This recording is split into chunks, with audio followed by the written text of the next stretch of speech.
Hello everyone, यहाँ पर latest update शिक्षा मित्रों से भी खराब दिन है अनिर्देशकों के। बिल्कुल हम प्रूफ के साथ देखने वाले हैं। ये दोनों अपडेट हम विस्तार से प्रूफ के साथ देखेंगे। वैसे शिक्षा मित्रों की भी स्थिति गड़बड़ चल रही है क्योंकि महंगाई बहुत है, अल्प मानदेय है।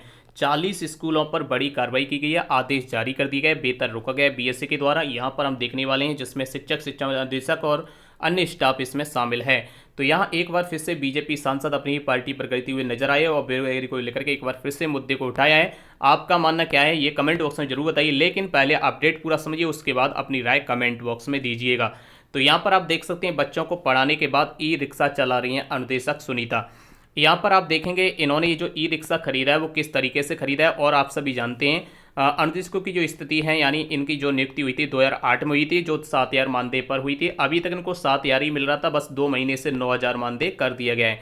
अब ये 7,000 में पिछले 6 साल का अगर रिकॉर्ड देखा जाए तो 7,000 में कैसे खर्चा चलेगा। और आप सभी जानते हैं इन्होंने इसी कार्ड से रिक्शा लिया है, 1,75,000 का रिक्शा लिया है, जिसमें 1,00,000 का इन्होंने लोन लिया और अपने परिचित के लोगों से इन्होंने शेष पैसा उधार लिया है। उसके बाद ई रिक्शा चला करके अपने बच्चों का भरण पोषण कर रही हैं। यहाँ पर देख सकते हैं अनुदेशक सुनीता बच्चों को पढ़ाने के बाद ई रिक्शा चलाती हैं। पहले ये विद्यालय जाती हैं, फिर उसके बाद ई रिक्शा चलाती हैं। इसी प्रकार से हैं यहाँ पर ये प्रदीप हैं, ये भी अनुदेशक हैं। ये अपना पढ़ाने के बाद अपना ठेला लगाते हैं, यानी अपने यहाँ पर पानी पूड़ी यानी गोलगप्पे बेचते हैं। और उसके बाद प्रदीप जी अपना उससे पहले पढ़ाने जाते हैं, इसके बाद अपने घर का खर्चा चला रहे हैं। और साथ ही साथ इन्होंने ये भी कहा है कि सरकार ने 2017 में मानदेय 17,000 रुपये प्रतिमाह करने के निर्णय लिया था, लेकिन केंद्र सरकार ने बजट भी जारी कर दिया था। उसके बाद भी राज्य सरकार ने प्रस्ताव खारिज कर दिया। 17 करने के बाद लेकर अनुदेशकों का हाईकोर्ट में याचिका की थी, जो कि विचाराधीन है। यहाँ पर ये देख सकते हैं।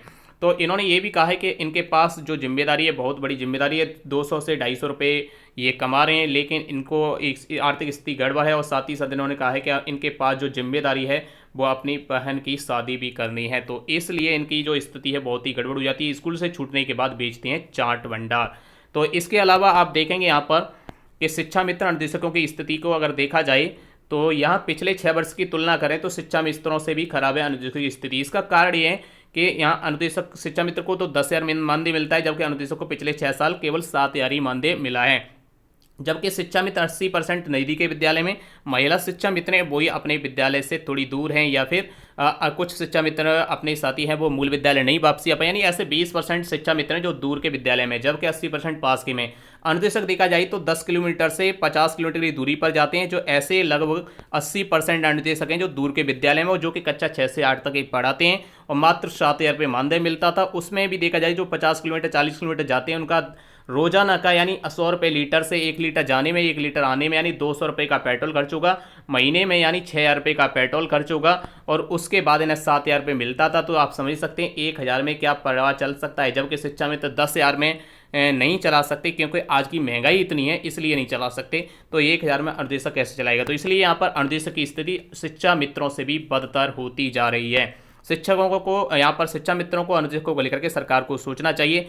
59 शिक्षकों पर कार्रवाई करने के निर्देश, यानी आधार कार्ड सत्यापन के लापरवाही पर बीएसए ने 12 स्कूलों में 40 शिक्षकों का वेतन रोकने के निर्देश दिए। वहीं 5 स्कूलों के 19 शिक्षकों का बताओ नोटिस जारी किया गया है। बीएसए कार्यालय में रविवार को समीक्षा बैठक के बाद उन्होंने यह निर्देश जारी किए हैं कि प्रत्येक में बच्चों को प्रेरणा पोर्टल पर डीबीटी ऐप के आधार कार्ड सत्यापन किया जाना है, जिससे स्कूलों में फर्जी नामांकन पर रोक लग सके। बीएसए अतुल कुमार सिंह ने 19 स्कूलों की समीक्षा भी की है। वहीं देखा जाए वरुण गांधी अपन लगातार अपनी पार्टी पर सवाल करते रहते हैं, और ये सवाल जायज भी करते हैं, क्योंकि बेरोजगारी जो चरम सीमा पर है और महंगाई चरम सीमा पर है। जैसा कि उन्होंने कहा है कि यूक्रेन से लौटे 14,000 छात्र छात्राओं का स्वागत हमने कितने हर्ष से किया था। उनके माता पिता द्वारा जारी जमा पूंजी लगा देने के बाद भी आज इन छात्रों का भविष्य अधर में फंसा हुआ है।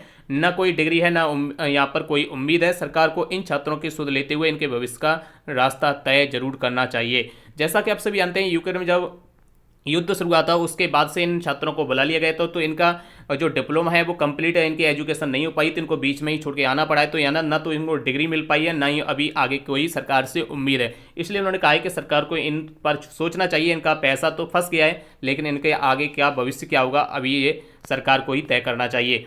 सरकार को इन छात्रों की सुध लेते हुए इनके भविष्य का रास्ता तय करने की जरूरत है। तो आगे के अपडेट के लिए जुड़ते रहिए चैनल के साथ। चैनल को उसका बेल आइकन को दबा करके वीडियो को लाइक कर दें, अपने साथ शेयर कर दें, जिससे सही और सटीक अपडेट मिलती रहे। अपनी राय कमेंट में जरूर बताइए। जय हिंद, जय भारत।